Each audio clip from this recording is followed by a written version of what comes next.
মই কংগ্ৰেছে শক্তিটো আহৰণ কৰিব পাৰিব নে নোৱাৰিবটো সেইটো মই ক'ব নোৱাৰো সেটোটো কংগ্ৰেছ দলৰ নিজৰ ষ্ট্ৰেটেজিৰ ওপৰত ভিত্তি কৰি হ'ব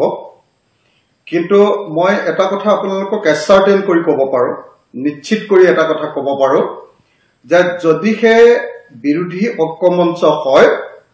তেতিয়া হলে অসমত 2026 চনত বিজেপি পৰাভূত কৰাটো সম্ভৱ বিজেপিক আমি হৰুৱাই দিব পাৰিম হিন্দু সাম্প্ৰদায়িক দল বিজেপি আৰু মুছলমান সাম্প্ৰদায়িক দল এআইডিএফ এই দুইটাকে ব্ৰহ্মপুত্ৰত দলিয়াই দিয়াটো সম্ভৱপৰ এই যে আপুনি ঐক্য হলে সম্ভৱ বুলি কৈছে মই আপোনাক সাধাৰণ কথা এটা কৈছো এনেকুৱা বহুত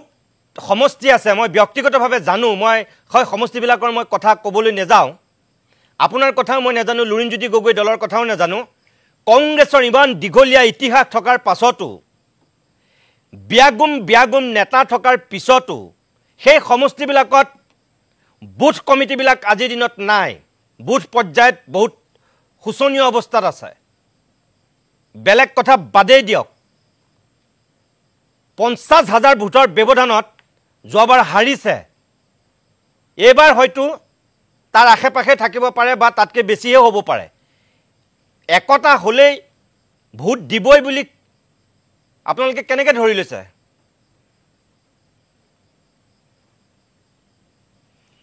মানে মইতো 24 ঘণ্টা মানুহৰ মাজত থাকো আৰু 24 ঘণ্টা মানুহৰ মাজত থাকি এটা বস্তু উপলব্ধি কৰিছো যে সৰ্বস্তৰৰ মানুহ এই বিজেপি চৰকাৰৰ প্ৰতি অসন্তুষ্ট তো চৰকাৰী কৰ্মচাৰীটো অসন্তুষ্ট সকলোৱে জানে মুখ্যমন্ত্ৰীয়ে নিজে কৈ দিয়ে যে চৰকাৰী কৰ্মচাৰীয়ে আমাক ভোট নিদিয়ে ব্যৱসায়ী বিলাকৰ ওচৰলৈ যদি আপুনি যায় তেতিয়াও দেখিবলৈ পাব যে প্ৰত্যেকজন ব্যৱসায়ী তেওঁ যি ক্লাছৰ বিজনেছমেন নহওক লাগিলে কিয় প্ৰত্যেকজন ব্যৱসায়ী এতিয়া অসন্তুষ্ট কৰৰ সন্ত্ৰাস জিএছটিৰ সন্ত্ৰাস ফাইনৰ সন্ত্ৰাস সৰু যিবিলাক আমাৰ প্ৰফেচনেলছ আছে কোনোবাই ধৰক ইলেক্ট্ৰিক ৰিক্সা এখন চলাই খাইছে কোনোবাই আনকি ট্ৰেক্টৰ এখন চলাইও খাইছে এই যিবিলাক মানুহ আছে প্ৰত্যেকটো ক্ষেত্ৰতে আপুনি যদি চাই তেতিয়াহলে দেখিবলৈ পাব যে এই চৰকাৰখনে ইমান অত্যাচাৰ কৰিছে যে মানুহ কোনো পধ্যে এতিয়া এই চৰকাৰখনৰ পক্ষত নাই তো আপুনি যদি চাই তেতিয়াহলে দেখিবলৈ পাব যে জনগোষ্ঠী হিচাপে যদি চাই অসমৰ আটাইতকৈ ডাঙৰ যিকিটা জনগোষ্ঠী 6টা জনগোষ্ঠী তো তাই আকৌ মৰাণ মটক কোচ ৰাজবংশী চাহ জনগোষ্ঠী আৰু চুটিয়া এই আটাইবিলাক এই মুহূৰ্তত আচলতে অসন্তুষ্ট কাৰণ তেওঁলোকে যিবিলাক কথা কৈছিলে তেওঁলোকে যিবিলাক দাবী উত্থাপন কৰিছিলে সেই এটাও দাবী তেওঁলোকে পূৰণ নকৰিলে বিজেপি চৰকাৰখন চলি আছে এই জাতি জনগোষ্ঠী বিলাকৰ কিছুমান সংগঠনৰ মাত্ৰ কিছুমান লিডাৰক মানে মেনেজ কৰি কিন্তু জনগণ সম্পূৰ্ণৰূপে অসন্তুষ্ট সেইকাৰণে মই আপোনাক গ্যাৰান্টি দি ক'ব পাৰো গ্যাৰান্টি দি মানুহৰ মাজত 24 ঘণ্টা থাকো কাৰণে আনকি মহিলাসকল যিসকল মহিলাক হিমন্ত বিশ্ব শৰ্মা চৰকাৰে অৰুণোদয় দি কিনি ললো বুলি ভাবিছে তো যিবিলাক মহিলাক 10,000 টকা দি ইলেকশ্যনৰ আগত কিনি লম বুলি ভাবি আছে যিসকল মহিলাক দৰকাৰ হলে আৰু 25,000 টকা দিম বুলি ভাবি আছে সেইসকল মহিলাৰ ক্ষেত্ৰতো মই গ্যাৰান্টি দি ক'ব পাৰো যে তেওঁলোকে সঁচাসঁচি এটা পৰিৱৰ্তন বিচাৰে তেওঁলোকৰ জীৱন চলিব নোৱাৰা পৰিস্থিতি এটালৈ আহিছে আৰু সেইকাৰণে এই মুহূৰ্তত মই ভাবো যে আটাইতকৈ ইম্পৰ্টেন্ট কথাটো যে কংগ্ৰেছে নিজকে সুসংগঠিত কৰা তো তাৰ পাছত আমি ষ্ট্ৰেটেজি নিৰূপণ কৰা যে বিজেপিৰ বিৰুদ্ধে কেনেকে ধৰণে আমি ৰণ কৰিম দ্বিতীয়টো আৰু তৃতীয়টো যদি আমি ঐক্যবদ্ধ হ'ব পাৰো সঁচাসঁচিকে যদি ঐক্যবদ্ধ হ'ব পাৰো কিন্তু সেই ঐক্যবদ্ধ শব্দটো কওঁতে মই অকণমান এটা ডিফাৰ কৰি যাম মই শেষৰ পৰ্যায়ত ৰিপুন বৰাদাৰ দুটানে এটা কথা শুনিবলৈ পাইছিলো একেবাৰে শেষৰ দুটামান বাক্য ৰিপুন দাই কৈছে যে ঐক্যটো লাগে কিন্তু ঐক্য হলেও বিহালীৰ উদাহৰণটো দাঙি ধৰি তেখেতে কৈছে যে নহয় বিহালীত চিপিআই এমএলৰ কেণ্ডিডেট আমাৰ দাস ডাঙৰীয়া তেখেত মানে দুৰ্বল প্ৰাৰ্থী আছিলে আৰু তেখেতসকলে নতুনকৈ অনা প্ৰাৰ্থীজন সবল আছে কিন্তু তাৰ ৰিজাল্টটো কি হ'ল তাৰ ফলাফলটো কি হ'ল এটা সিটত ভাল কৰিবলৈ গৈ 5টা সিট হেৰুৱালে কিন্তু ঐক্যবদ্ধ হৈ যদি আমি ইলেকশ্যন খেলিলো হেতেন